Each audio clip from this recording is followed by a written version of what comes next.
ನನ್ನ ಕಷ್ಟಕರ ಸಮಸ್ಯೆಗೆ ಈ ಸಿಂಪಲ್ ಆಗಿ ಕಣ್ಮುಚ್ಕೊಂಡು ಸುಮ್ಮನೆ ಹಿಂಗೆ ಕೂತ್ಕೊಂಡ್ಬಿಟ್ರೆ ಸೊಲ್ಯೂಷನ್ ಸಿಕ್ಬಿಡತ್ತಾ, ಹಾಗಿದ್ರೆ ಎಲ್ಲರೂ ಅದನ್ನೇ ಮಾಡ್ಬಿಡ್ತಾ ಇದ್ರು. ಯಾಕೆ ಹೇಳಿ ಇಷ್ಟೆಲ್ಲ ಈಸಿಯಾಗಿ ಆಗ್ಬಿಡತ್ತಾ ಅನ್ನೋ ಥರದ ಭಾವನೆಯೂ ತುಂಬ ಜನಕ್ಕಿರುತ್ತೆ. ಒಂದು ದೊಡ್ಡ ಬಾಗ್ಲಿರತ್ತೆ, ಅದು ಓಪನ್ ಮಾಡಬೇಕು ಅಂದ್ರೆ ಚಿಕ್ಕದೊಂದು ಕೀನೇ ಬೇಕಾಗೋದು. ಧ್ಯಾನ ಅನ್ನೋದು ಒಂದು ಕೀ ತರ. ಸೂಕ್ತವಾಗಿರೋ ಕೀನ ಉಪಯೋಗಿಸಿದ್ರೆ ನಿಮ್ಮ ಒಳಮನಸ್ಸನ್ನ ತೆರೆದು ಅದಕ್ಕೆ ಸಂಬಂಧಪಟ್ಟ ಏನು ನ್ಯೂನ್ಯತೆ ಇದೆಯೋ ಸೊಲ್ಯೂಷನ್ ಹುಡುಕ್ಬೋದು. ಓಪ್ರಾ ವಿನ್ಫ್ರಿಯಿಂದ ಹಿಡ್ಕೊಂಡು ಸ್ಟೀವ್ ಜಾಬ್ಸ್ ವರ್ಗು, ಬಿಲ್ ಗೇಟ್ಸ್ ಇಂದ ಹಿಡಿದು ನಮ್ ವಿರಾಟ್ ಕೊಹ್ಲಿ ವರ್ಗು ಯಾರನ್ನೇ ನೀವು ನೋಡಿ, ಅವ್ರು ಎಲ್ರೂ ಧ್ಯಾನ ಮಾಡ್ತಾರೆ. ಅದ್ರ ಬಗ್ಗೆ ಅವ್ರು ಓಪನ್ ಆಗಿ ಮಾತಾಡಿದ್ದಾರೆ ಕೂಡ. ಧ್ಯಾನ ಮಾಡೋದು ಧ್ಯಾನವನ್ನ ಬೆಟರ್ ಮಾಡೋಕ್ಕಲ್ಲ, ಲೈಫನ್ನ ಬೆಟರ್ ಮಾಡ್ಕೊಳ್ಳೋಕೆ. What you seek is within you. ನೀವು ಏನು ಹುಡುಕ್ತಾ ಇದ್ದೀರೋ ಅದು ನಿಮ್ಮ ಒಳಗಡೆನೇ ಇದೆ. ನೆಕ್ಸ್ಟ್ ಟೈಮ್ ಏನಾದರೂ ನನಗೆ ತುಂಬ ಭೀಕರವಾದ ಸಂಗತಿ ನಡೀತಲ್ಲ, ಆ ಥರದ್ದು ಏನಾದರೂ ನಡೆದಾಗ ನಾನು ಹೇಗೆ ಬೆಟರ್ ಹ್ಯಾಂಡಲ್ ಮಾಡ್ಬೋದು. ಪ್ರಿಪರೇಷನ್ ಅನ್ನೋದು ತುಂಬ ತುಂಬ ಇಂಪಾರ್ಟೆಂಟ್.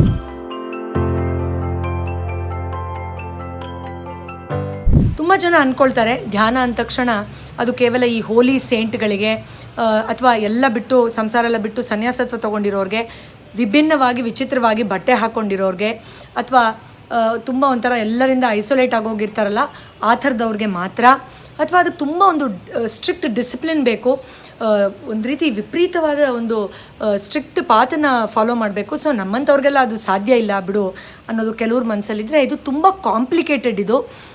ಸೊ ಪ್ರಾಬಬ್ಲಿ ನನಗೆ ಯೂಸ್ ಆಗಲ್ಲ, ನನಗೆ ಯಾವುದಾದ್ರೂ ಒಂದು ಸಿಂಪಲ್ ರೆಮಿಡಿ ಬೇಕು ಅಂತ ಅಂದ್ಕೊಳ್ಳೋರು ತುಂಬ ಜನ ಇರ್ತಾರೆ. ಸೊ ಈ ನಿಟ್ಟಿನಲ್ಲಿ ನಾವು ಯೋಚನೆ ಮಾಡೋದಾದರೆ ಅಥವಾ ಗಮನಿಸೋದಾದರೆ ಯಾವೆಲ್ಲ ಒಂದು ಮೂಢನಂಬಿಕೆಗಳನ್ನು ಹೊರತುಪಡಿಸಿ ನಾವು ಇದನ್ನು ನೋಡಬೇಕು ಅನ್ನೋದನ್ನು ಗಮನಿಸೋಣ ಬನ್ನಿ. ಮೊಟ್ಟ ಮೊದಲನೇದಾಗಿ, ಯಾವುದೇ ರೀತಿಯಲ್ಲಿ ಇದು ನನಗಲ್ಲ ಅಥವಾ ಕೇವಲ ಯಾರೋ ಒಂದು ಸ್ಪೆಸಿಫಿಕ್ ಗ್ರೂಪ್ ಅವ್ರಿಗೆ ಮಾತ್ರ ಅಂತ ಅಂದ್ಕೊಳ್ಳೋದಕ್ಕೆ ಎರಡು ಪ್ರಮುಖ ಕಾರಣಗಳಿರಬಹುದು. ಒಂದು, ರೆಸಿಸ್ಟೆನ್ಸ್, ಅಂದರೆ ವಿಪರೀತವಾದ ಸಮಸ್ಯೆ, ಅನಾರೋಗ್ಯ ಅಥವಾ ನೆಗೆಟಿವಿಟಿಯಲ್ಲಿ ಇದ್ದಾಗ ಯಾವುದೋ ಒಂದು ಪಾಸಿಟಿವ್ ರೀತಿಯ ಒಂದು ನಾಲೆಡ್ಜ್ ಅಥವಾ ವಿಸ್ಡಮ್ ಅಥವಾ ಅನುಭವ ಯಾರಾದರೂ ಹೇಳ್ಕೊಂಡಾಗ ಅದು ನನಗಲ್ಲ, ನನಗೆ ಸೂಕ್ತ ಅಲ್ಲ ಅನ್ನೋ ಕಾರಣಗಳನ್ನು ನಮ್ಮದೇ ಮನಸ್ಸು, ಸೊಲ್ಯೂಷನ್ ಬೇಕು ಅಂತ ಗೊತ್ತಿದ್ರೂ ನಮ್ಮದೇ ಮನಸ್ಸು ಆ ರೆಸಿಸ್ಟೆನ್ಸ್ನ ಅಥವಾ ಆ ಅಡೆತಡೆಯನ್ನು, ಆ ಗೋಡೆಯನ್ನು ಕಟ್ತಾ ಇರುತ್ತೆ. ಅದು ಒಂದಾದರೆ, ಇನ್ನೊಂದು ಸೂಕ್ತವಾದ ರೀತಿಯ ಧ್ಯಾನ ಕ್ರಿಯೆಯನ್ನು ನೀವು ಮಾಡದೇ ಇರೋದು, ಅಂದರೆ ತುಂಬ ಟಿಡಿಯಸ್ ಆಗಿ ವಿಪರೀತ ಕಷ್ಟಕರವಾಗಿರೋದು, ಅಯ್ಯೋ ನನ್ನ ಮನಸ್ಸಿಗಂತೂ ಅದು ಆಗೋದೇ ಇಲ್ಲಪ್ಪ ಅನ್ನೋ ಥರದ್ದೊಂದು ಅನುಭವವನ್ನು ನೀವು ಪಡೆದಿರೋದ್ರಿಂದ ನಿಮಗೆ ಅತ್ಯಂತ ಸೂಕ್ತವಾದ ಧ್ಯಾನ ಸ್ಥಿತಿಗೆ ನೀವು ಹೋಗದೇ ಇರೋದು ಅಥವಾ ಅನುಭವಿಸದೇ ಇರೋದು, ಯಾರೂ ಹೇಳ್ಕೊಡದೇ ಇರೋದು, ಈ ಥರದೊಂದು ಭಾವನೆಯನ್ನು ನಿಮ್ಮಲ್ಲಿ ಕ್ರಿಯೇಟ್ ಮಾಡಿರಬಹುದು. ಇನ್ನು ತುಂಬ ಸ್ಟ್ರಿಕ್ಟ್ ಆಗಿರಬೇಕು, ಅದಕ್ಕೆ ತುಂಬ ಮಡಿ ಮೈಲಿಗೆಯಲ್ಲಿ ಡಿಸಿಪ್ಲಿನ್ ಆಗಿರಬೇಕು ಅಂತೆಲ್ಲ ಅಂದ್ಕೊಳ್ಳೋರಿಗೆ ನಾನು ಹೇಳೋಕ್ಕೆ ಇಷ್ಟಪಡೋದು ಇಷ್ಟೇ. ಧ್ಯಾನ ಅನ್ನೋದು, ಈಗ ನಮಗೆ ತುಂಬ ದಿನ ಮಸಾಲೆ ದೋಸೆ ತಿನ್ನಲಿಲ್ಲ ಅಂದರೆ ಒಂದು ಟೆಂಪ್ಟೇಷನ್ ಬರುತ್ತೆ, ತಿನ್ನಬೇಕು, ಐಸ್ ಕ್ರೀಮ್ ತಿನ್ನಿಲ್ಲ ಅದು ತಿನ್ನಬೇಕು ಅಂತ. ಆ ಥರ ಅದನ್ನು ಮಾಡಿದಾಗ ನಂಗೆ ಹೆಚ್ಚಿಗೆ ಎನರ್ಜಿ, ಒಳ್ಳೆ ಮನಸ್ಥಿತಿ ಬರುತ್ತೆ ಅನ್ನೋ ಒಂದು ಟೆಂಪ್ಟೇಷನ್ ರೀತಿ ಇರಬೇಕು, ಅಥವಾ ಅದನ್ನು ಮಾಡಬೇಕು ಅನ್ನೋ ಒಂದು ಉತ್ಸುಕತೆ ರೀತಿ ಇರಬೇಕು ಹೊರತು ಅಯ್ಯೋ ಮಾಡಬೇಕಲ್ಲ ಅಂತ ಫಿಯರಿಂದ ತುಂಬ ಸ್ಟ್ರಿಕ್ಟಾಗಿ ಭಯದಲ್ಲಿ ಮಾಡೋವಂಥದ್ದಂತೂ ಖಂಡಿತವಾಗಿಯೂ ಅದಲ್ಲ. ಇನ್ನು ತುಂಬ ಕಾಮನ್ನಾಗಿ ಕೇಳ್ಪಡೋ ಮೂಢನಂಬಿಕೆ ಏನು ಅಂದರೆ, ಇದು ತುಂಬ ಸಿಂಪಲ್, ನನ್ನ ಕಷ್ಟಕರ ಸಮಸ್ಯೆಗೆ ಈ ಸಿಂಪಲ್ ಆಗಿ ಕಣ್ಮುಚ್ಕೊಂಡು ಸುಮ್ಮನೆ ಹಿಂಗೆ ಕೂತ್ಕೊಂಡ್ಬಿಟ್ರೆ ಸೊಲ್ಯೂಷನ್ ಸಿಕ್ಬಿಡತ್ತಾ, ಹಾಗಿದ್ರೆ ಎಲ್ಲರೂ ಅದನ್ನೇ ಮಾಡಿಬಿಡ್ತಾ ಇದ್ರು. ಯಾಕೆ ಹೇಳಿ ಇಷ್ಟೆಲ್ಲ ಈಸಿಯಾಗಿ ಆಗ್ಬಿಡತ್ತಾ ಅನ್ನೋ ಥರದ ಭಾವನೆಯೂ ತುಂಬ ಜನಕ್ಕಿರುತ್ತೆ. ಒಂದು ಉದಾಹರಣೆ ಕೊಡ್ತೀನಿ. ಒಂದು ದೊಡ್ಡ ಬಾಗಿಲಿರುತ್ತೆ, ಅದು ಓಪನ್ ಮಾಡಬೇಕು ಅಂದರೆ ಚಿಕ್ಕದೊಂದು ಕೀನೇ ಬೇಕಾಗೋದು. ಸೊ ಯಾವುದೋ ಒಂದು ಮೆಥಡ್ ಸಿಂಪಲ್ ಅಂತ ಅಂದ್ಕೊಂಡಿದ್ದ ತಕ್ಷಣ ಅದು ವೀಕ್ ಅಂತ ಅಂದ್ಕೊಳ್ಳೋದು ನಮ್ಮದೇ ಮನಸ್ಥಿತಿಯ ಮೂಢನಂಬಿಕೆಯಿಂದ ಬಂದಿರೋದು. ಸೊ ಇವಾಗ ಎರಡನೇ ಮಾರ್ಗ ಏನು, ನಿಮ್ಮ ಹತ್ರ ಕೀ ಇಲ್ಲ ಅಂತಂದರೆ, ನಿಮ್ಗೆ ಆ ಸಿಂಪಲ್ ಮೇಲೆ ನಂಬಿಕೆ ಇಲ್ಲ, ಆ ಸಿಂಪಲ್ ಎಲ್ಲ ವರ್ಕ್ ಆಗಲ್ಲ ಅಂತ ನಂಬಿಕೆ ಇಲ್ಲ ಅಂದರೆ ಬಾಗಿಲನ್ನ ಹೊಡೆದು ಒಳಗಡೆ ಹೋಗ್ಬೋದು. ಖಂಡಿತವಾಗಿಯೂ ಕೀ ಓಪನ್ ಮಾಡಿ ಒಳಗಡೆ ಹೋದ್ರೂ ಒಳಗಡೆ ಹೋಗ್ತೀವಿ, ಬಾಗಿಲು ಹೊಡೆದ್ರೂ ಒಳಗಡೆ ಹೋಗ್ತೀವಿ. ಬಟ್ ಬಾಗಿಲು ಹೊಡೆದು ಹೋಗೋದ್ರಿಂದ ಏನೆಲ್ಲ ಡ್ಯಾಮೇಜ್ ಆಗುತ್ತೆ, ಬಾಗಿಲು ಡ್ಯಾಮೇಜ್ ಆಗುತ್ತೆ, ಗೋಡೆ ಡ್ಯಾಮೇಜ್ ಆಗುತ್ತೆ, ಇಡೀ ಮನೆಯೇ ಡ್ಯಾಮೇಜ್ ಆಗುತ್ತೆ ಅನ್ನೋದು ನಮಗೆ ಗೊತ್ತಿದೆ. ಸೊ ಇದೇ ನಿಟ್ಟಿನಲ್ಲಿ ಧ್ಯಾನ ಅನ್ನೋದು ಒಂದು ಕೀ ಥರ. ಸೂಕ್ತವಾಗಿರೋ ಕೀನ ಉಪಯೋಗಿಸಿದ್ರೆ ನಿಮ್ಮ ಒಳಮನಸ್ಸನ್ನು ತೆರೆದು ಅದಕ್ಕೆ ಸಂಬಂಧಪಟ್ಟ ಏನು ನ್ಯೂನ್ಯತೆ ಇದೆಯೋ ಸೊಲ್ಯೂಷನ್ ಹುಡುಕ್ಬೋದು. ಆದರೆ ಇಲ್ಲ ನನಗೆ ಆ ಸಿಂಪ್ಲಿಸಿಟಿಯಲ್ಲಿ ನಂಬಿಕೆ ಇಲ್ಲ, ನಾನು ಬಾಗಿಲೇ ಹೊಡಿತೀನಿ ಅಂದರೆ ನಮ್ಗೆ ಗೊತ್ತಿದೆ ಅದು ಯಾವ್ಯಾವ ಡ್ಯಾಮೇಜಸ್ ಆಗುತ್ತೆ ಅಂತ. ಸೊ ಅದು ಕೆಮಿಕಲ್ಸ್ ಇರ್ಬೋದು, ಅಥವಾ ಅದನ್ನು ಸರಿಯಾಗಿ ನೋಡ್ಕೊಳ್ದೆ ನಮಗೆ ಸರ್ಜರಿಗಳಾಗುವಂಥ ಅಥವಾ ಇಂಜುರಿಗಳಾಗುವಂಥದ್ದು ಇರ್ಬೋದು. ಅದು ಪರ್ಮನೆಂಟಾಗಿ ನಮ್ಮ ದೇಹವನ್ನು, ಮನಸ್ಸನ್ನು, ಅಥವಾ ಮನಸ್ಥಿತಿ ಹಾಳಾದರೂ ಅದಕ್ಕೆ ಇಂಪಾರ್ಟೆನ್ಸ್ ಕೊಡದೆ ನಮ್ಮ ಮೆದುಳನ್ನೇ ಹಾಳು ಮಾಡೋ ಸ್ಥಿತಿಗೆ ಹೊರಟೋಗುತ್ತೆ. ಇನ್ನು ತುಂಬ ಜನ ಹೇಳ್ತಾರೆ, ಮೇಡಮ್ ನಾನು ಪೂಜೆ ಪುನಸ್ಕಾರ ಮಾಡ್ತೀನಿ, ಪ್ರಾರ್ಥನೆ ಮಾಡ್ತೀನಲ್ಲ, ಹಾಗಾದರೆ ಧ್ಯಾನ ಯಾಕೆ ಬೇಕು, ಅದನ್ನೇ ಮಾಡ್ತಾ ಇದ್ದೀನಲ್ಲ ಅಂತ. ಖಂಡಿತವಾಗಿಯೂ ಪೂಜೆ ಪುನಸ್ಕಾರ, ಪ್ರಾರ್ಥನೆ ನಂಬಿಕೆಗೆ ಸಂಬಂಧಪಟ್ಟಿರೋದು ತುಂಬ ಅಮೋಘವಾದ, ಅದ್ಭುತವಾದ ಪರಿವರ್ತನೆಯನ್ನು ಜೀವನದಲ್ಲಿ ತರುತ್ತೆ, ಅದರಲ್ಲಿ ಎರಡನೇ ಮಾತೇ ಇಲ್ಲ. ಆದರೆ ಪ್ರಾರ್ಥನೆ ಮಾಡಿದಾಗ ನಾವು ದೇವರ ಜೊತೆ ಪ್ರಶ್ನೆಗಳ ಮೂಲಕ ಅಥವಾ ಏನೋ ಸೊಲ್ಯೂಷನ್ ಮೂಲಕ ಒಂದು ನಂಬಿಕೆ ಮೂಲಕ ಕನೆಕ್ಟ್ ಆಗ್ತೀವಿ. ಧ್ಯಾನ ಮಾಡಿದಾಗ ಅದಕ್ಕೆ ನಮಗೆ ಸ್ವಯಂ ಪ್ರೇರಿತವಾಗಿ ಉತ್ತರ ಸಿಗ್ತಾ ಹೋಗುತ್ತೆ. ಸೊ ಧ್ಯಾನ ಅನ್ನೋದು ಎಲ್ಲ ಜ್ಞಾನೋದಯ ಪಡೆದವರು ಹೇಳಿರುವ ಒಂದು higher discipline, deeper subject. So ಇವೆರಡು ಪ್ರಮುಖ ಡಿಫ್ರೆನ್ಸಸ್ ಇದೆ ಅನ್ನೋದನ್ನು ನಾವು ಅರ್ಥ ಮಾಡಿಕೊಳ್ಳೇಬೇಕು. ಇನ್ನು ತುಂಬ ಜನ ಹೇಳ್ತಾರೆ ಆಯ್ತಾಯ್ತು ಇದೆಲ್ಲ ಓಕೆ, ಬಟ್ ನನಗೇನು ಉಪಯೋಗ ಇದೆ ಹೇಳಿ ಅಂತ. ಇದಕ್ಕೂ ಒಂದು ಉದಾಹರಣೆ ಕೊಡೋಕ್ಕೆ ಇಷ್ಟಪಡ್ತೀನಿ. ಈಗ ನಾವು ಎಲ್ಲರೂ ನಮ್ಮ ಜೀವನದಲ್ಲಿ ಏನೇನು ಪ್ರೊಫೆಷನಲ್ ಇದೀವೋ ಅಥವಾ ಏನು ಮಾಡ್ತಾಯಿದ್ವೋ, ಅಟ್ಲೀಸ್ಟ್ ಮೋಸ್ಟ್ ಆಫ್ ಅಸ್ ತುಂಬ ಆಸೆ ಪಟ್ಟಿರ್ತೀವಿ. ನಾನು ಅದೇ ಆಗಬೇಕು, ನಾನು ಅದೇ ಆಡಿಟರ್ ಆಗಬೇಕು, ಅಡ್ವೊಕೇಟ್ ಆಗಬೇಕು, ಈ ಡಾಕ್ಟ್ರೇ ಆಗಬೇಕು, ಇದೇ ಟೈಪ್ ಇಂಜಿನಿಯರ್ ಆಗಬೇಕಂತಲೇ ನಂಗೆ ತುಂಬ ಆಸೆ ಇತ್ತು, ನಂಗೆ ಆ್ಯಕ್ಟರೇ ಆಗಬೇಕಾಗಿತ್ತು ಅಂತ. ಸೊ ಅಷ್ಟೆಲ್ಲ ಒದ್ದಾಡಿ ಕಷ್ಟಪಟ್ಟು ಆ ಪ್ರೊಫೆಷನ್ನೋ ಬಿಸ್ನೆಸ್ಸೋ ಮಾಡಿದ್ರೂ ಕೂಡ ಎಷ್ಟು ಹೆಚ್ಚು ಪ್ರಮಾಣದ ಆ್ಯಂಗ್ಸೈಟಿಯನ್ನು ನಾವು ಅನುಭವಿಸ್ತಾ ಇರ್ತೀವಿ ಅನ್ನೋದನ್ನು ನಾವು ನಮ್ಮ ಲೈಫಲ್ಲಿ, ಸುತ್ತಮುತ್ತ ಇರೋರ ಲೈಫಲ್ಲೂ ನೋಡಿದ್ದೀವಿ. ಇಷ್ಟೆಲ್ಲ ಕಷ್ಟಪಟ್ಟೆ ನಿಂಗೆ ಇವಾಗಲೂ ನೆಮ್ಮದಿ ಇಲ್ವಾ, ಅದನ್ನು ತೊಗೊಂಡ್ಮೇಲೂ ಅನುಭವಿಸಿದ್ಮೇಲೂ ನಿಮಗೆ ಪೀಸ್ಫುಲ್ ಅನ್ನಿಸ್ತಾ ಇಲ್ವಾ ಅಂತ ಕೇಳಿರೋದು ಅಥವಾ ನಾವೇ ಅಂದ್ಕೊಂಡಿರೋದು ಕೂಡ ನಮ್ಮ ಅನುಭವಕ್ಕೆ ಬಂದಿರುತ್ತೆ. ಅಂದರೆ ಎಷ್ಟೋ ಜನ ಇಷ್ಟ ಇರೋದು ಮಾಡ್ತಾಯಿದ್ರೂ ಕೂಡ ಲೈಫ್ ಮಿಸರಬಲ್ ಆಗೋಗಿದೆ. ನಂಗೆ ಚಿಕ್ಕ ವಯಸ್ಸು ಆದರೆ ತುಂಬ ವಯಸ್ಸಾಗಿರೋ ಥರ ಕಾಣಿಸ್ತಾ ಇದ್ದೀನಿ, ಚಿಕ್ಕ ವಯಸ್ಸಿಗೆ ನನಗೆ ನರೆಕೂದಲು ಬಂದಿದೆ, ಇಷ್ಟು ವಯಸ್ಸಲ್ಲೇ ನನಗೆ ನಿದ್ರೆ ಮಾಡೋಕ್ಕಾಗ್ತಾ ಇಲ್ಲ, ಅಥವಾ ನನಗೆ ಒಂಥರ ವಯಸ್ಸಾದವ್ರಿಗೆ ಬರುತ್ತಲ್ಲ ಸಿಮ್ಟಮ್ಸು, ಆ ಥರದ್ದು ಇವಾಗಲೇ ಬರೋಕ್ಕೆ ಶುರು ಆಗೋಗಿದೆ, ಚಿಕ್ಕ ವಯಸ್ಸಲ್ಲೇ ಮಂಡಿ ನೋವು, ಬೆನ್ನು ನೋವು ಅಥವಾ ಮರು ಆಗೋ ಥರ ಈ ಥರದ್ದೆಲ್ಲ ಸಮಸ್ಯೆಗಳು ನನಗೆ ಬರ್ತಾ ಇದೆ ಅಂತನೋ, ಅಥವಾ ಅವಾಗವಾಗ ಇಂಜರ್ಡ್ ಆಗ್ತಾ ಇರ್ತೀನಿ ನಾನು, ಆ ಥರದ್ದೇನು ನ್ಯೂನ್ಯತೆ ನನಗೆ ಯಾಕೆ ಈ ಬ್ಯಾಡ್ ಲಕ್ ಬಂದು ಒದಗಿದೆ ಅಂತನೋ, ಅಥವಾ ನನ್ನ ಮೈಂಡೇ ಕಂಟ್ರೋಲಲ್ಲಿ ಇಲ್ಲ ಅನ್ನೋ ಸ್ಥಿತಿಗೂ ಹೊರಟೋಗಿರ್ತಾರೆ. Though they have all that they need, ಅಂದರೆ ಅದಕ್ಕೆ ಸ್ಟ್ರೈವ್ ಮಾಡಿ ಸಿಕ್ಕಿದ್ರೂ ಕೂಡ ಇದಿಷ್ಟನ್ನು ಕಳ್ಕೊಂಡಿರ್ತಾರೆ. ಸೊ ನೀವು ನೋಡಿರ್ಬೋದು, ಯಾರೋ ಒಬ್ಬರು ಒಂದು ಸ್ವಲ್ಪ ಏನೋ ಜ್ಞಾನ ಹೆಚ್ಚಿಗೆ ಪಡೆದಿರ್ತಾರೆ ಅಥವಾ ಧ್ಯಾನ ಮಾಡ್ತಾರೆ ಅಂದರೆ ಅವ್ರ ಮುಖದಲ್ಲಿ ಒಂದು ಜ್ಯೋತಿ ಹಚ್ಚಿರೋ ರೀತಿ ತೇಜಸ್ ಹೊಳಿತಾ ಇರುತ್ತೆ, ಅಥವಾ ಅವರು ತಮ್ಮ ಲ್ಯಾಟೆಂಟ್ ಪೊಟೆನ್ಷಿಯಲ್ ಅಂದರೆ ಅಡಗಿರುವ ಎಲ್ಲ ಸಾಮರ್ಥ್ಯವನ್ನು, ಕ್ರಿಯೇಟಿವಿಟಿಯನ್ನು ಎಷ್ಟು ಅಮೋಘವಾಗಿ ಉಪಯೋಗಿಸ್ಕೊಳ್ತಾ ಇರ್ತಾರೆ. ಅಯ್ಯೋ ಇಷ್ಟೆಲ್ಲ ಮಲ್ಟಿ ಟಾಸ್ಕಿಂಗ್ ಮಾಡ್ತಾರಪ್ಪ, ಗ್ರೇಟ್ ಇವರು ಅಂತ ಅನಿಸೋ ರೀತಿ ಇರೋರನ್ನ ನೋಡಿರ್ತೀವಿ. ಸೊ ಮಲ್ಟಿಪಲ್ ಲೆವೆಲಲ್ಲಿ ಈ ಧ್ಯಾನನ ಉಪಯೋಗಿಸ್ಕೋಬೋದು. ಒಂದು ಬೇಸಿಕ್ ಲೆವೆಲ್ ಅಂದರೆ ನಮ್ಮ ಸರ್ವೇ ಸಾಮಾನ್ಯವಾದ ಸಮಸ್ಯೆಗಳನ್ನು ವಾಸಿ ಮಾಡೋಕ್ಕೆ, ಎರಡನೇದು ಆಧ್ಯಾತ್ಮಿಕವಾಗಿ ಉನ್ನತ ಸ್ಥಿತಿಗೆ ಹೋಗೋಕ್ಕೆ, ಎರಡನೇದನ್ನು ಸೈಡಲ್ಲಿ ಇಟ್ಕೊಳ್ಳೋಣ, ಅದು ನೋಡ್ಕೊಳ್ಳೋಣ ಆಮೇಲೆ ಬೇಕಾದ್ರೆ ಪೋಸ್ಟ್ ರಿಟೈರ್ಮೆಂಟ್ ಅಂತಲೇ ಅಂದ್ಕೊಳ್ಳಿ, ಆದರೆ ಆಸಕ್ತಿ ಇಲ್ಲ ಅಂದರೆ ಅಫ್ಕೋರ್ಸ್. ಬಟ್ ಮೊದಲನೇ ಲೆವೆಲಲ್ಲಿ ಒಂದು ಬೇಸಿಕ್ ಲೆವೆಲಲ್ಲಿ ನಮ್ಮ ಎನರ್ಜಿ ಜಾಸ್ತಿ ಆಗಬೇಕು, ನಾವು ಪಾಸಿಟಿವ್ ಥಿಂಕಿಂಗ್ ಮಾಡಬೇಕು, ಕಾನ್ಫಿಡೆನ್ಸ್ ಬರಬೇಕು. ಒಂದು ಸ್ಟೇಜ್ ಮೇಲೆ ಒಂದು 4 ಜನದ ಹತ್ರ ಹೋಗಿ ಮಾತಾಡೋಕೆ ಒಂದು ಕಾನ್ಫಿಡೆನ್ಸ್ ಇರಬೇಕು, 10 ಜನದ ಜೊತೆ ಮಿಂಗಲ್ ಆಗೋಕ್ಕೆ ಒಂದು ಪಾಸಿಟಿವ್ ವೈಬ್ಸ್ ಇರಬೇಕು, ಇಮೋಷ್ನಲಿ ನಾವು ಸ್ಟ್ರಾಂಗ್ ಆಗಿರಬೇಕು. ಇಷ್ಟು ವೀಕ್ ಆಗಿದ್ರೆ ಸರಿ ಹೋಗಲ್ಲ ಅಂತನೋ, ಅಥವಾ ನಂಗೆ ಯಾವ್ದು ಸೂಕ್ತ ಅಲ್ಲ ಅನ್ನೋ ಡಯಟ್ನ, ಚಾಯ್ಸಸ್ನ, ಪಾರ್ಟ್ನರ್ಸ್ನ, ರಿಲೇಷನ್ಶಿಪ್ನ ನಾನು ಇಂಟ್ಯೂಟಿವ್ಲಿ ಅಂದರೆ ಕ್ರಿಯೆ ಮೂಲಕ ನಾನು ಅದನ್ನು ನ್ಯಾಚುರಲಾಗಿ ಮಾಡೋಕ್ಕೆ ಸಾಧ್ಯ ಆಗಿರಬೇಕು ಅಂತನೋ, ಅಥವಾ ಸಿಂಪಲ್ಲಾಗಿ ನಮ್ಮ ಹ್ಯಾಬಿಟ್ಸ್ಗಳನ್ನು ಬ್ಯಾಡ್ ಹ್ಯಾಬಿಟ್ಸ್ ಬಿಡಬೇಕು, ನನ್ನ ಸೆಕ್ಷುವಲ್ ಲೈಫಲ್ಲಿ ನಾನು ನಿಜವಾಗ್ಲೂ ಅದನ್ನು ಎಂಜಾಯ್ ಮಾಡಬೇಕು, ನಾನು ಪ್ರೊಫೆಷ್ನಲಿ ತುಂಬ ಕ್ರಿಯೇಟಿವಿಟಿ ತೋರಿಸ್ಬೇಕು, ನಾನು ಕರೆಕ್ಟ್ ಚಾಯ್ಸಸ್ ಮಾಡಬೇಕು. ಈ ಥರ ಅನ್ಲಿಮಿಟೆಡ್ ಎಕ್ಸಾಂಪಲ್ಸ್ ನಾನು ಕೊಡ್ತಾ ಹೋಗ್ಬೋದು. ಸೊ ಇದನ್ನೆಲ್ಲ ಕೇಳ್ತಾ ಆಲ್ರೆಡಿ ನಿಮ್ಮಲ್ಲಿ ತುಂಬ ಜನ ಅಯ್ಯೋ ಬಿಡಿ ಮೇಡಮ್, ನಾವು ಅದೆಲ್ಲ ಗೊತ್ತಿದೆ, ಎಷ್ಟು ಸತಿ ಹೇಳ್ತೀರಾ, ನಾವು ತುಂಬ ಬ್ಯುಸಿ, ಅದೆಲ್ಲ ಮಾಡೋಕ್ಕಾಗಲ್ಲ ಅಂತ ಹೇಳ್ತಾರೆ. ನಾನೊಂದು ಮತ್ತೆ ಇನ್ನೊಂದು ಎಕ್ಸಾಂಪಲ್ ಕೊಡ್ತೀನಿ, ಯೋಚನೆ ಮಾಡಿ ಇದ್ರ ಬಗ್ಗೆ. ಈ ಶೋ ಆದಮೇಲೂ ಓಪ್ರಾ ವಿನ್ಫ್ರಿಯಿಂದ ಹಿಡ್ಕೊಂಡು ಸ್ಟೀವ್ ಜಾಬ್ಸ್ವರೆಗೂ, ಬಿಲ್ ಗೇಟ್ಸಿಂದ ಹಿಡಿದು ನಮ್ಮ ವಿರಾಟ್ ಕೊಹ್ಲಿವರೆಗೂ ಯಾರನ್ನೇ ನೀವು ನೋಡಿ, ಅವರು ಎಲ್ಲರೂ ಧ್ಯಾನ ಮಾಡ್ತಾರೆ, ಅದ್ರ ಬಗ್ಗೆ ಅವ್ರು ಓಪನ್ ಆಗಿ ಮಾತಾಡಿದ್ದಾರೆ ಕೂಡ.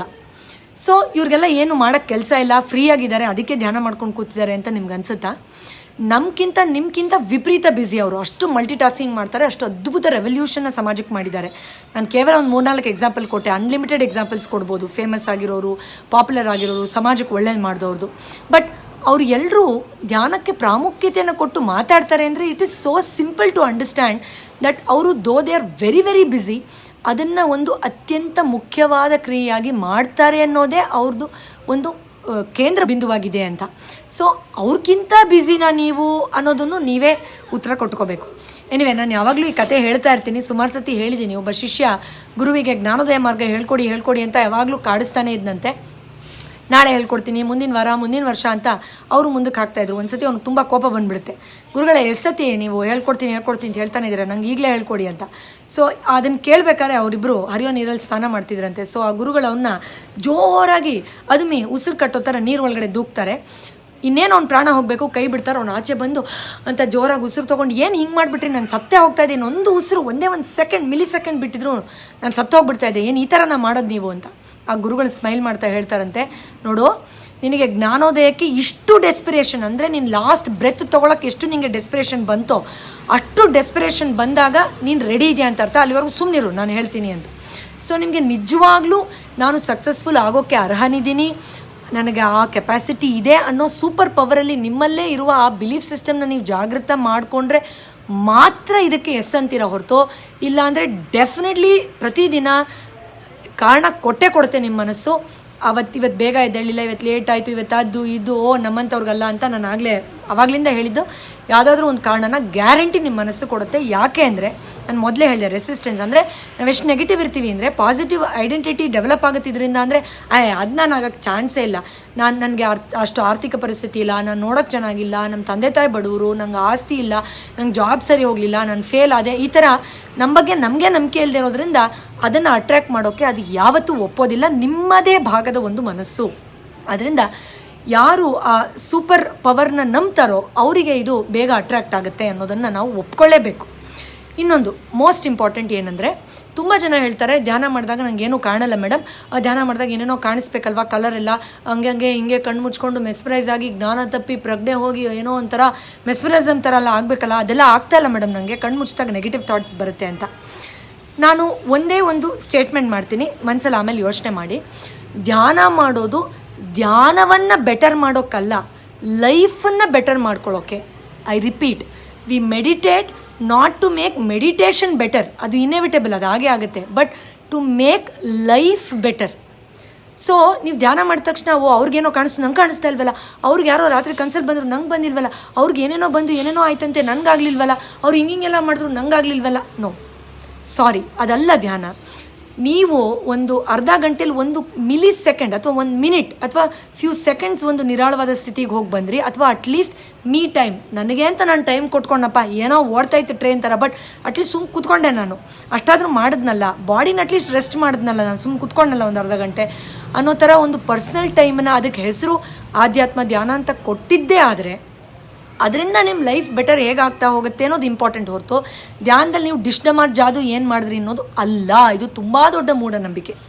ಎನಿವೆ, ಸೊ ಹಾಗಾದರೆ ಏನು, what exactly can we do? ನೀವು ಯಾವ ಥರದ ಸಿಂಪಲ್ ಕ್ರಿಯೆಗಳನ್ನು ಅಡಾಪ್ಟ್ ಮಾಡ್ಕೋಬೇಕು ಅಂದರೆ, ಹೆಚ್ಚು ನೀವು ರಿಲ್ಯಾಕ್ಸ್ಡ್ ಆಗಬೇಕು, ಹೆಚ್ಚು ನಿರಾಳ ಮನಸ್ಸಲ್ಲಿ ಬರಬೇಕು, ಹೆಚ್ಚು ಅವೇರ್, ಸಂಪೂರ್ಣ ಪ್ರಜ್ಞೆಯಿಂದ ಮಾಡುವ ಪ್ರತಿ ಕೆಲಸವನ್ನು ಮಾಡುವ ರೀತಿಯಲ್ಲಿ, ಅದು ಜಗಳನೂ ಆಗಿರ್ಬೋದು, ಸಂಪೂರ್ಣ ಪ್ರಜ್ಞೆಯಿಂದ 100% ಇನ್ ದಟ್.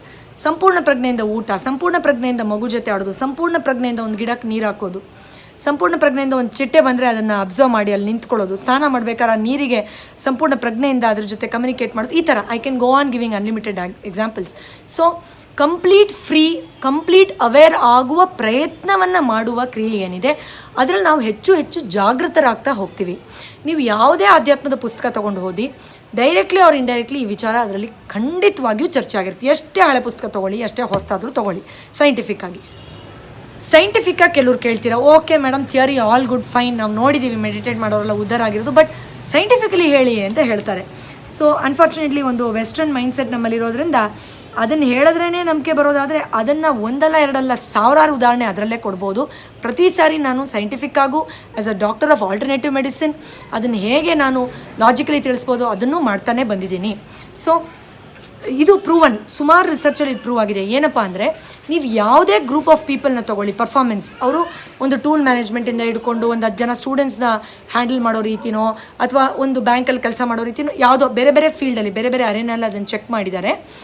ಧ್ಯಾನ ಯಾರ್ಯಾರು ಮಾಡ್ತಾರೋ ಅವರು ಮಾಡದೇ ಇರೋರ್ಗಿಂತ ಮಿನಿಮಮ್ 43 to 45% ಬೆಟರ್ ಪರ್ಫಾರ್ಮ್ ಮಾಡ್ತಾರೆ. ಅಂದರೆ ಆಲ್ಮೋಸ್ಟ್ ಡಬಲ್ ಆಯಿತು ಅನ್ನೋದು ಪ್ರೂವ್ ಆಗಿದೆ ಬೇರೆ ಬೇರೆ ಫೀಲ್ಡಲ್ಲಿ. So it is a natural thing that ಅವ್ರಿಗೆ ಅದು ಒಂದು ಕೆಪಬಿಲಿಟಿ ನ್ಯಾಚುರಲ್ ಆಗಿ ಜಾಗೃತವಾಗುತ್ತೆ ಅಂತ. ಇನ್ನೊಂದು ಸೈಂಟಿಫಿಕ್ ಆಗಿ ಹೇಳೋದಾದರೆ, ಇಲ್ಲಿ ನೋಡಿ, ಮೆದುಳಲ್ಲಿ ಒಂದು ನಮ್ಮ ಮೆದುಳಲ್ಲೇ ಇರುವ ಒಂದು ಭಾಗ ಇದೆ, ಅದಕ್ಕೆ ನಾವು ಕಾರ್ಪಸ್ ಕೊಲೋಸಮ್ ಅಂತ ಕರಿತೀವಿ. ಇದು ನಮ್ಮ ಎಡ ಮತ್ತು ಬಲ ಭಾಗದ, ಗ್ರೀನಲ್ಲಿ ಹೈಲೈಟ್ ಆಗಿದೆಯಲ್ಲ, ಅದು ಬಲ ಮತ್ತು ಎಡಭಾಗದ right and left hemisphere of the ಬ್ರೈನ್ನ ಬೈಂಡ್ ಮಾಡುತ್ತೆ, ಅವೆರಡು ಕಮ್ಯುನಿಕೇಟ್ ಮಾಡೋಕ್ಕೆ ಸಹಾಯ ಮಾಡುತ್ತೆ. ಸೊ ಈ ಕೊಲೋಸಮ್ ಅನ್ನೋದಿದೆಯಲ್ಲ, ಇಲ್ಲಿ ಗ್ರೀನ್ ಕಲರಲ್ಲಿ ಹೈಲೈಟ್ ಆಗಿದೆಯಲ್ಲ, ಇದು ಧ್ಯಾನ ಮಾಡೋರಲ್ಲಿ ಹೆಚ್ಚು ತಿಕ್ಕಾಗಿರುತ್ತೆ, ಆರೋಗ್ಯಕರವಾಗಿರುತ್ತೆ ಅನ್ನೋದು ಪ್ರೂವ್ ಆಗಿದೆ. ಸಾಕಷ್ಟು ಬೇರೆ ಬೇರೆ ರೀತಿಯ ರಿಸರ್ಚ್ಗಳನ್ನು ಮಾಡಿ ಇದನ್ನು ಪ್ರೂವ್ ಮಾಡಿದ್ದಾರೆ. ಸೊ ನೀವು ಆ್ಯಕ್ಚುಲಿ ಇದನ್ನು ಗೂಗಲ್ಲು ಮಾಡಿ ಈಸಿಯಾಗಿ ತಿಳ್ಕೊಬೋದು. ಮೆಡಿಟೇಟರ್ಸಲ್ಲಿ ಇದು ಹೆಚ್ಚಿಗೆ ಆರೋಗ್ಯಕರವಾಗಿರುತ್ತೆ. ಸೊ ಏನಿದು ರೈಟ್ ಆ್ಯಂಡ್ ಲೆಫ್ಟ್ ಹೆಮಿಸ್ಫಿಯರ್ ಯಾಕೆ ಒಂದಕ್ಕೊಂದು ಚೆನ್ನಾಗಿ ಕಮ್ಯುನಿಕೇಟ್ ಮಾಡಬೇಕು ಅಂದರೆ, ನಮ್ಮ ಬಲಭಾಗದ ಮೆದುಳು ಕ್ರಿಯೇಟಿವಿಟಿಯನ್ನು ರೆಪ್ರೆಸೆಂಟ್ ಮಾಡುತ್ತೆ, ಕ್ರಿಯಾಶೀಲತೆ. ಹೆಚ್ಚಿಗೆ ಎಡಭಾಗದ ಏನಿದೆ ಮೆದುಳು ಅದು critical thinking, analytical thinking, logic. So ಅವೆರಡು ಒಂದಕ್ಕೊಂದು ಚೆನ್ನಾಗಿ ಕಮ್ಯುನಿಕೇಟ್ ಮಾಡಿದಾಗ ಮಾತ್ರ ಮನುಷ್ಯ ಮಾನಸಿಕವಾಗೂ ಬೆಟರ್ ಆಗೋಕ್ಕೆ ಸಾಧ್ಯ, ದೈಹಿಕವಾಗಿ ಬೆಟರ್ ಆಗೋಕ್ಕೆ ಸಾಧ್ಯ, ಆ್ಯಂಡ್ ಮೋಸ್ಟ್ ಇಂಪಾರ್ಟೆಂಟ್ಲಿ ಅವನು ಯಾವುದೇ ಸಿಚುವೇಶನ್ನ ಥ್ಯಾಂಕ್ಫುಲ್ಲಾಗಿ ಹ್ಯಾಂಡಲ್ ಮಾಡೋಕ್ಕೆ ಸಾಧ್ಯ. ಒಂದು ಉದಾಹರಣೆ ಕೊಡ್ತೀನಿ. ಇವಾಗ ಏನೋ ಡಿಸಾಸ್ಟರ್ ಬಂದುಬಿಡ್ತು ಅಂತ ಇಟ್ಕೊಳ್ಳಿ. ಸೊ ಏನೋ ಎಮರ್ಜೆನ್ಸಿ ಏನೋ ಆಗೋಯ್ತು. ಯೂಶ್ವಲಿ ನಮ್ಮ ಮನಸ್ಸು ಹೇಗೆ ರಿಯಾಕ್ಟ್ ಮಾಡುತ್ತೆ? ಫುಲ್ ಅಲ್ಲೋಲ ಕಲ್ಲೋಲ ಆಗೋಗುತ್ತೆ ಮನಸ್ಸು, ನಿದ್ರೆ ಕೆಟ್ಟೋಗುತ್ತೆ, ಅದರಿಂದ ನೆಗೆಟಿವ್ ಥಾಟ್ಸ್ ಬರುತ್ತೆ, ಅನಾರೋಗ್ಯ ಬರೋಕ್ಕೆ ಶುರುವಾಗುತ್ತೆ, ಇಮಿಡಿಯೇಟ್ ಬಾಡಿಲಿ ಚೇಂಜಸ್ ಆಗುತ್ತೆ. ಅದೇ ಒಬ್ಬ ಮನುಷ್ಯನಿಗೆ ಈ ಕಮ್ಯುನಿಕೇಷನ್ ಬೆಟರ್ ಇದೆ ಧ್ಯಾನದ ಮೂಲಕ ಅಂತಾದರೆ ಅವನು ಅದೇ ಸಂಗತಿಯನ್ನು ಹೆಚ್ಚು ಕ್ರಿಯೇಟಿವ್ ಆಗಿ, ಹೆಚ್ಚು ಹ್ಯೂಮರಸ್ ಆಗಿ, ಹೆಚ್ಚು ಕ್ರಿಯಾಶೀಲತೆಯಿಂದ, ಹೆಚ್ಚು ಕಾಮ್ ಆಗಿ ಮತ್ತು ಹೆಚ್ಚು ಒಂಥರ ಹ್ಯಾಪಿಯಾಗಿ ಅದನ್ನು ಹ್ಯಾಂಡಲ್ ಮಾಡ್ತಾರೆ ಅನ್ನೋದು ಕೂಡ ಪ್ರೂವ್ ಆಗಿದೆ. ಸೊ ವಿಟ್ಟಿ ಸೊಲ್ಯೂಷನ್ಸ್ ಅಂದರೆ ಏನೋ ಒಂದು ಸಂದಿಗ್ಧ ಪರಿಸ್ಥಿತಿ ಬಂದಾಗ ಯಾರಿಗೆ ಈ ಒಂದು ಭಾಗದ ಮೆದುಳು ಚೆನ್ನಾಗಿದೆಯೋ ಅವರು ಹೆಚ್ಚು ಸ್ಮಾರ್ಟ್ ಸೊಲ್ಯೂಷನ್ಸ್ನ ಪ್ರೊಡ್ಯೂಸ್ ಮಾಡ್ತಾರೆ ಅನ್ನೋದಕ್ಕಿಂತ ಇನ್ನೇನು ಬೇಕು ನಮಗೆ ಪ್ರೂಫ್ ಅಥವಾ ವ್ಯಾಲಿಡೇಷನ್. ಆ್ಯಂಡ್ ನಾನು ಇವ್ರ ಹತ್ರನೇ ಕಲೀರಿ, ಹೀಗೆ ಕಲೀರಿ, ಬನ್ನಿ ಅಂತ ಆ ಥರ ಹೇಳ್ತಾ ಇಲ್ಲ. ನೀವಿದನ್ನು ಮಾಡಿಲ್ಲ ಅಂದರೆ ಏನು ಲಾಸ್ ಮಾಡ್ಕೊಳ್ತಾ ಇದ್ದೀರಾ ಲೈಫಲ್ಲಿ ಅಂತ ತಿಳಿ ಹೇಳ್ತಾ ಇದ್ದೀನಿ ಅಷ್ಟೇ. ನಾನು ನನ್ನ ಕ್ಲೈಂಟ್ಸಲ್ಲಿ ಸುಮಾರು ನೋಡಿರೋದೇನು ಅಂದರೆ ಅವ್ರ ಲೈಫಲ್ಲಿ ತುಂಬ ಕೆಯಾಸ್, ಅಂದರೆ ಆರ್ಡರ್ ಇಲ್ಲದೆ ಇರೋ ಥರದ್ದು ಒಂದು ಪರಿಸ್ಥಿತಿಯಲ್ಲಿ ತುಂಬ ಟೆನ್ಷನ್ಗೊಳಗಾಗಿರ್ತಾರೆ. ಅಂದರೆ ಆಫೀಸಲ್ಲಿ ನಡೀತಾ ಇರೋ ಯಾವುದೋ ಸ್ಟ್ರೆಸ್ಸು ಪರ್ಸನಲ್ ಲೈಫಿಗೆ ಸ್ಪಿಲ್ ಆಗುತ್ತೆ, ಗಂಡ ಹೆಂಡ್ತಿದ್ದು ಯಾವುದೋ ಒಂದು ಜಗಳ ಪ್ರೊಫೆಷನಲ್ ಲೈಫಲ್ಲಿ ಸ್ಪಿಲ್ ಆಗುತ್ತೆ, ಬಿಸ್ನೆಸ್ ಮೇಲೆ ಸ್ಪಿಲ್ ಆಗುತ್ತೆ, ಅಥವಾ ರಾತ್ರಿ ನಿದ್ರೆ ಬರ್ತಾ ಇಲ್ಲ, ಇಡೀ ದಿನದ ನೆಕ್ಸ್ಟ್ ಕೆಲಸ ಅಲ್ಲಿ ಹಾಳಾಗುತ್ತೆ. ಸೊ ಈ ಆರ್ಡರ್ ಇಲ್ಲದೆ ಇರೋದು ಒಂದೊಂದು ಇನ್ನೊಂದಕ್ಕೆ ಇನ್ಫ್ಲುಯೆನ್ಸ್ ಮಾಡ್ತಾ ಹೋಗುತ್ತೆ. ಸೊ ಧ್ಯಾನ ಮಾಡೋರಿಗೆ ಆ ಒಂದು ಸಿಂಕ್ರಾನಿಸಿಟಿ ಆರ್ಡರ್ ಬೆಟರ್ ಆಗುತ್ತೆ ಅವರ ಲೈಫ್ ಸ್ಟೈಲಲ್ಲಿ ಅನ್ನೋದು ಕೂಡ ಸುಮಾರು ರಿಸರ್ಚ್ಗಳಲ್ಲಿ ಪ್ರೂವ್ ಆಗಿರೋ ಸಂಗತಿ. ಸೊ ಏನು ಮಾಡ್ಬೋದು, ಯಾವ ಬೆಸ್ಟ್ ಟಿಪ್ ನೀವು ಹೇಳ್ಬೋದು? ನಾನು ಇದನ್ನು ಹೇಳ್ಕೊಡೋಕ್ಕಿಂತ ಮುಂಚೆ ಒಂದು ನಮ್ಮ ಉಪನಿಷತ್ತುಗಳಲ್ಲಿ ಹೇಳಿರೋ ಒಂದು ವಿಷಯ, ಎಲ್ಲ ರಿಲಿಜಿಯನಲ್ಲೂ ಇದನ್ನು ಹೇಳಿದ್ದಾರೆ ಬೇರೆ ಬೇರೆ ಭಾಷೆಯಲ್ಲಿ. What you seek is within you. ನೀವು ಏನು ಹುಡುಕ್ತಾ ಇದ್ದೀರೋ ಅದು ನಿಮ್ಮ ಒಳಗಡೆನೇ ಇದೆ. ಇದು ನೀವು ಯಾವುದೇ ರಿಲಿಜನ್, ಯಾವುದೇ ಹೋಲಿ ಟೆಕ್ಸ್ಟ್ ತೊಗೊಳ್ಳಿ, ಅದರಲ್ಲಿ ಮೆನ್ಷನ್ ಮಾಡಿದ್ದಾರೆ. ಸಾವಿರಾರು ವರ್ಷದಿಂದ ಎಲ್ಲ ಭೂಮಿಯ ಬೇರೆ ಬೇರೆ belief system, 72,000 different belief systems ಇದೆಯಂತೆ ಭೂಮಿ ಮೇಲೆ, ಹ್ಯೂಜ್ ನಂಬರ್. ಎಲ್ಲರೂ ಇದನ್ನು ಹೇಳ್ತಾರೆ ಅಂದರೆ ಹಾಗಾದರೆ ಇದು ಎಷ್ಟು ಮ್ಯಾಜಿಕಲ್ ವಾಂಡ್, ಅಂದರೆ ಒಂದು ಜಾದುಕಿ ಜಡಿ ಥರ ಎಷ್ಟು ಒಂದು ಮ್ಯಾಜಿಕ್ ಮಾಡೋ ಒಂದು ಯಂತ್ರ ಇದು ಅನ್ನೋದನ್ನು ನಾವು ಅರ್ಥ ಮಾಡ್ಕೋಬೇಕು. ಏನದು ವಿದಿನ್ ಮೀ ಅಂತಿರಲ್ಲ, ಏನದು? ಅದನ್ನು ಕಂಡುಕೊಳ್ಳೋ ಪ್ರಯತ್ನವನ್ನು ನಾವೇ ಮಾಡಬೇಕಾಗತ್ತೆ. ಎನಿವೆ, ಸೊ ನಾನಿಲ್ಲಿ ಕನ್ಕ್ಲೂಷನಲ್ಲಿ 2 ಧ್ಯಾನ ಕ್ರಿಯೆಯನ್ನು ಹೇಳ್ಕೊಡ್ತೀನಿ. ನೀವು ಫ್ರೀಯಾಗಿ ಕೂತಿದ್ದಾಗ, ಧ್ಯಾನದಲ್ಲಿದ್ದಾಗ, ಅಥವಾ ಮನಸ್ಸು ನಿರಾಳವಾಗಿದೆ, ಎಲ್ಲೋ ಪ್ರಶಾಂತವಾದ ಜಾಗಕ್ಕೆ ಹೋಗಿರ್ತೀರ, ಆ ಟೈಮಲ್ಲಿ ತುಂಬ ಖುಷಿ ಕೊಟ್ಟ 5 ಸೆನ್ಸಸ್ಗೆ ಸಂಬಂಧಪಟ್ಟ ಅನುಭವವನ್ನು ಸುಮ್ಮನೆ ರೀಕಾಲ್ ಮಾಡ್ಕೊಳ್ಳಿ. ಉದಾಹರಣೆಗೆ, ನೀವು ದಿ ಮೋಸ್ಟ್ ಬ್ಯೂಟಿಫುಲ್ ಸೀನರಿಯನ್ನು ನೋಡಿದ್ದು ಯಾವುದು ಅದನ್ನು ಜಸ್ಟ್ ರೀಕಾಲ್ ಮಾಡ್ಕೊಳ್ಳಿ. ಸೊ 5 ಸೆನ್ಸಸ್ ನೋಡೋದು, ಸ್ಮೆಲ್ಲು, ಟಚ್ಚು, ಫೀಲ್ ಅಲ್ವಾ? ಸೊ ನೆನಪು ಮಾಡ್ಕೊಳ್ಳಿ. ಅಂದರೆ ಪ್ಲೆಜರ್ ಕೊಟ್ಟಿದ್ದಲ್ಲ, ನಿಜವಾದ ಆನಂದವನ್ನು ಕೊಟ್ಟು ಆ ಆನಂದ ನಿಮ್ಮ ಒಳಗಡೆ ತುಂಬ ದಿನ ಇದ್ದು ಅದು ಪರಿವರ್ತನೆಯ ತಂದ ದೃಶ್ಯ. ಯಾರಿಗೂ ಅದು ಹಿಮಾಲಯ ಪರ್ವತ ನೋಡಿದ್ದು, ನನ್ನ ಮಗು ಹುಟ್ಟಿದಾಗ ಅದನ್ನು ನೋಡಿದ್ದು, ಅಥವಾ ಫಸ್ಟ್ ಟೈಮ್ ಒಂದು ಸುಂದರವಾದ ಕಮಲ ಅರಳಿದ್ದು ನೋಡಿದ್ದು, ಈ ಥರ ಏನು ಬೇಕಾದ್ರೆ ಇರ್ಬೋದು. ಸೊ ಅದನ್ನು ಒಂದು 2 ನಿಮಿಷ ಹಾಗೆ ಆ ದೃಶ್ಯವನ್ನು ಮನಸ್ಸಲ್ಲೇ ಮೆಲ್ಕು ಹಾಕ್ಕೋಬೇಕು. First time most beautiful thing touch ಮಾಡಿದ್ದು ಫೀಲು. ತುಂಬ ಜನ ಹೆಣ್ಮಕ್ಳಿಗೆ ಅದು ನನ್ನ ಮಗು ಅಂತ ಹೇಳ್ತಾರೆ, ಅಥವಾ ಒಂದು ಹೂವು ಟಚ್ ಮಾಡಿದ್ದಿರ್ಬೋದು, ಅಯ್ಯೋ ಒಂದು ಪಕ್ಷಿನ ಟಚ್ ಮಾಡಿದೆ ಅದು ಎಷ್ಟು ಸಾಫ್ಟಾಗಿತ್ತು ಗೊತ್ತಾ ಅಂತ ಇರ್ಬೋದು. So the most beautiful touch ever, ಅದನ್ನು ಒಂದು 2 ನಿಮಿಷ ಮೆಲ್ಕು ಹಾಕಿ ಆ ಸಂತೋಷವನ್ನು, ಆನಂದವನ್ನು, ಪ್ಲೆಷರ್ ಅಲ್ಲ ಆನಂದ, ನಾನು ಲಾಸ್ಟ್ ಟೈಮ್ ಹೇಳಿದ್ದೀನಿ ಇದ್ರ ಡಿಫ್ರೆನ್ಸ್, ಲಾಸ್ಟ್ ಲೈವಲ್ಲಿ ಹೇಳ್ತಾ ಇದ್ದೆ, ಅದನ್ನು ಮೆಲ್ಕು ಹಾಕಿ. ಇನ್ನು 3ನೇದು, ತುಂಬ ಅಂದರೆ ಇದಕ್ಕಿಂತ ಬೆಟರ್ ಸುಗಂಧ ನಾನು ತೊಗೊಂಡೇ ಇಲ್ಲಪ್ಪ ಸ್ಮೆಲ್ ಮೂಲಕ ಅಂತ ಅನಿಸೋದು, ಅದನ್ನು ನೀವು ಫೀಲ್ ಮಾಡಿ ಒಂದು 2 ನಿಮಿಷ. ಈ ಥರ 5 ಸೆನ್ಸಸ್ಗೂ ಸಂಬಂಧಪಟ್ಟ ಹಾಗೆ ಸ್ಪರ್ಶ ಯಾವುದು ಬೆಸ್ಟ್ ಅನ್ನಿಸ್ತು, ಸ್ಮೆಲ್ ಯಾವುದು ಬೆಸ್ಟ್ ಅನ್ನಿಸ್ತು, taste, this was the ultimate taste. ನೀವು ಅನ್ಬೋದು ಮೇಡಮ್ ದಿನ ತಿಂತೀವಿ ಆ ಥರ ಟೇಸ್ಟ್ ಸುಮಾರು ಇರುತ್ತೆ ಅಂತ, ರ್ಯಾಂಡಮ್ ಆಗಿ ಪಿಕ್ ಮಾಡಿ ವಿಚ್ ವಾಸ್ ದಿ ಅಲ್ಟಿಮೇಟ್. ತುಂಬ ಜನಕ್ಕೆ ಅಮ್ಮ ಮಾಡಿದ ಯಾವುದೋ ಒಂದು ರೆಸಿಪಿ ಇರುತ್ತೆ, ಸೊ ಇಲ್ಲ ಈ ಪ್ರಸಾದ ಅಲ್ಟಿಮೇಟ್ ಆಗಿತ್ತು, ಹಬ್ಬ ದೇವರೇ ಆ ಒಂದು ಅನ್ನದ ಮೂಲಕ ಕಾಣಿಸೋಗಿತ್ತು, ಅದನ್ನು ಮೆಲ್ಕು ಹಾಕಬೇಕು. ಏನಾಗುತ್ತೆ ಅಂದರೆ ನಾವು ಎಷ್ಟೋ ಸಾರಿ ಬರೀ ನೆಗೆಟಿವ್ ಯೋಚನೆ ಮಾಡಿ ಸ್ಟ್ರೆಸ್ ಕೆಮಿಕಲ್ಸ್ ಎಷ್ಟು ರಿಲೀಸ್ ಮಾಡಿರ್ತೀವಿ ಅಂದರೆ, ಇದ್ರ ಬಗ್ಗೆ ಸುಮಾರು ಸತಿ ವಿಸ್ತಾರವಾಗಿ ಹೇಳಿದ್ದೀನಿ. ಬಟ್ ಎಲ್ಲೋ ಒಂದು ಕಡೆ ನಿಮ್ಮದೇ ಹ್ಯಾಪಿ ಕೆಮಿಕಲ್ಸ್, ಅಂದರೆ ಅದು ಸೆರೋಟೋನಿನ್ ಇರ್ಬೋದು, ಮತ್ತೊಂದು ಹ್ಯಾಪಿ ಕೆಮಿಕಲ್ ಇರ್ಬೋದು, ಅದನ್ನು ರಿಲೀಸ್ ಮಾಡ್ಕೊಳಕ್ಕಾಗತ್ತೆ ಅಂದರೆ ನೀವು ಅದಕ್ಕೇನೋ ಮಾಡಬೇಕು. ಸುಮ್ಮನೆ ಅದು ಕುತ್ಕೊಂಡು ನೀವು ಏನು ಬೇಕಾದ್ರೂ ಮಾಡು, ನೀನು ಎಷ್ಟು ಬೇಕಾದ್ರೂ ಜಂಕ್ ಹಾಕು, ನಾನು ರಿಲೀಸ್ ಮಾಡ್ತೀನಿ ಪಾಪ ನೀನು ಅಂತ ಹೇಳೋಲ್ಲ. You have spoiled it, you do it. ಈಗ ಯಾರನ್ನೋ ಕೋಪ ಮುನಿಸ್ಕೊಳ್ಳೋ ಥರ ಮಾಡ್ತೀರಾ ಅಂದರೆ ಅವ್ರು ಏನು ಎಕ್ಸ್ಪೆಕ್ಟ್ ಮಾಡ್ತಿರ್ತಾರೆ, ವಾಪಸ್ ಹೋಗಿ ಅವ್ರಿಗೆ ಸಾರಿ ಕೇಳಿ ಓಕೆ ಡನ್ ಅಂತ ಹೇಳೋ ಥರ ಏನೋ ಒಂದು ಎಕ್ಸ್ಪೆಕ್ಟೇಷನ್ ಇಟ್ಕೊಂಡಿರ್ತಾರಲ್ವ naturally, otherwise things will only get ruptured. So ಆ ಥರ ನೀವು ಈ 5 ಸೆನ್ಸಸ್ಗೆ ಸಂಬಂಧಪಟ್ಟಾಗಿ ಬೆಸ್ಟ್ ಟೇಸ್ಟ್, ಬೆಸ್ಟ್ ದೃಶ್ಯ, ಬೆಸ್ಟ್ ಅನುಭವ, ಬೆಸ್ಟ್ ಥಾಟ್, ಬೆಸ್ಟ್ ಟಚ್, ಈ ಥರದ್ದು ಒಂದು 5-10 ನಿಮಿಷ ಮೆಲ್ಕು ಹಾಕಿ, ಅಷ್ಟೇ ನೀವು ಮಾಡಬೇಕಾಗಿರೋದು.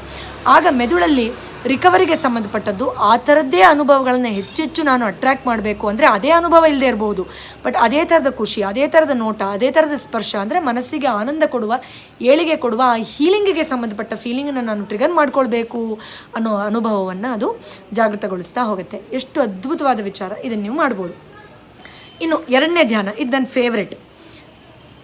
ಇಲ್ಲಿ ಸುಮಾರು ಜನ ನಾವು ಏನು ತಪ್ಪು ಮಾಡ್ತೀವಿ ಅಂದರೆ, ಕ್ರೈಸಿಸನ್ನು ಮ್ಯಾನೇಜ್ ಮಾಡೋದು ನನಗೆ ಆಲ್ರೆಡಿ ಬಂದ್ಬಿಟ್ಟಿದೆ, ಕ್ರೈಸಿಸ್ ಬಂದಾಗ ನೋಡ್ಕೊಳ್ಳೋಣ ಇರು, ಬರದೇ ಇರೋದನ್ನು ಇವಾಗಲೇ ಆಗ ಅಂದ್ಕೊಳ್ಳೋದು ಅಂತ ಅಂದ್ಕೊಳ್ತಾರೆ.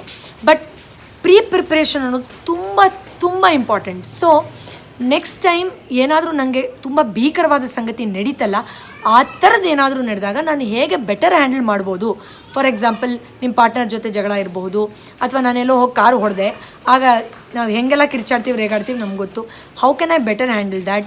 ಅಥವಾ ನಮ್ಮ ತಂದೆ ತಾಯಿ ವಯಸ್ಸಾದವರು, ಅವರು ಕ್ರ್ಯಾಂಕಿಯಾಗಿ ನಡ್ಕೋತಾರೆ ಎಷ್ಟೋ ಸಾರಿ. ಸೊ ಅದನ್ನು ಹೇಗೆ ನಾನು ಬೆಟರ್ ಹ್ಯಾಂಡಲ್ ಮಾಡ್ಬೋದಾ? ಗೊತ್ತಿದೆ ನನ್ನ ಬಾಸ್ ಹೀಗೆ, ನಾನು ಇನ್ನು 3 ವರ್ಷ ಕೆಲಸ ಚೇಂಜ್ ಮಾಡೋಕ್ಕಾಗಲ್ಲನೂ ಗೊತ್ತಿದೆ, ಇನ್ನು ಹೇಗೆ ಸ್ಮಾರ್ಟಾಗಿ ಹ್ಯಾಂಡಲ್ ಮಾಡ್ಬೋದು, ಮಾಡ್ದಾಗ ನೋಡ್ಕೊಳ್ಳೋಣ ಅನ್ನೋದು ನಮ್ಮ ಆ್ಯಟಿಟ್ಯೂಡು. ಅಥವಾ ಮಾಡಿದಾಗ ನಾವು ಫುಲ್ ಆ್ಯಂಗ್ಸೈಟಿ, ಅದು ಇದು XYZ ABCD ಎಲ್ಲ ಸೇರಿಸಿ ಬ್ಲಾಸ್ಟ್ ಮಾಡಿಬಿಡ್ತೀವಿ. But let's imagine how better can I be during that time, how can I manage that crisis better. ಅದನ್ನು ಬ್ಲೆಸ್ ಮಾಡೋದು, ಆ ಸನ್ನಿವೇಶಕ್ಕೆ ಪ್ರೀತಿ ಕೊಡೋದು, ಆ ವ್ಯಕ್ತಿಗೂ, ಆ ನೆಗೆಟಿವ್ ವ್ಯಕ್ತಿಗೂ ಪ್ರೀತಿ ಕೊಟ್ಟು ಈ ಥರ ನಾನು ಬೆಟರಾಗಿ ಹ್ಯಾಂಡಲ್ ಮಾಡ್ತಾ ಇದ್ದೀನಿ. ಇನ್ಫ್ಯಾಕ್ಟ್ ಆ ಹ್ಯಾಂಡ್ಲಿಂಗ್ ನೋಡಿ ನನ್ನ ಸುತ್ತಮುತ್ತ ವಾ ಏನಿದು ಇಷ್ಟು ಚೆನ್ನಾಗಿ ಮಾಡಿದೆ ಅಂತ ಅನ್ನಿಸ್ಬೇಕು ಅವ್ರಿಗೆ. ಆ ಥರ ಮಾಡ್ತಾ ಇದ್ದೀನಿ ಅನ್ನೋದನ್ನ ಸುಮ್ಮನೆ ಮೈಂಡಲ್ಲಿ ಒಂದು 2 ನಿಮಿಷ ಇಮ್ಯಾಜಿನ್ ಮಾಡ್ಕೊಳ್ಳಿ, ಪುರ್ಸತ್ತಿದ್ದಾಗ, ಫ್ರೀ ಇದ್ದಾಗ. ಸೊ ಲಾಸ್ಟಲ್ಲಿ ಒಂದು ವಿಷಯ ಹೇಳೋಕ್ಕೆ ಇಷ್ಟಪಡ್ತೀನಿ. ಯಾರೆಲ್ಲ ನಾನು ಇವಾಗ ಹೇಳಿದ್ದೋ ಮತ್ತೊಂದೋ ಇನ್ನೊಂದೋ ಯಾವುದೋ ಇರ್ಬೋದು, ಧ್ಯಾನ ಮಾಡ್ತಾ ಇಲ್ವೋ, ನೀವು ಇಮ್ಯಾಜಿನೂ ಮಾಡ್ಕೊಳಕ್ಕಾಗಲ್ಲ ನೀವೇನು ಕಳ್ಕೊಳ್ತಾ ಇದ್ದೀರಾ ಲೈಫಲ್ಲಿ ಅಂತ. You can't even imagine what you missing on. ನಿಮ್ಗೆ ಆ ಕಲ್ಪನೆ ಕೂಡ ಬರೋಕ್ಕಾಗಲ್ಲ. ನೀವು ಏನು ಬೆಟರ್ ಆಗ್ತೀರಾ ಅದ್ರ ಕಲ್ಪನೆಯೂ ನೀವು ಈ ಮನಸ್ಸಿನ ಸ್ಥಿತಿಯಲ್ಲಿ ಮಾಡ್ಕೊಳಕ್ಕಾಗಲ್ಲ.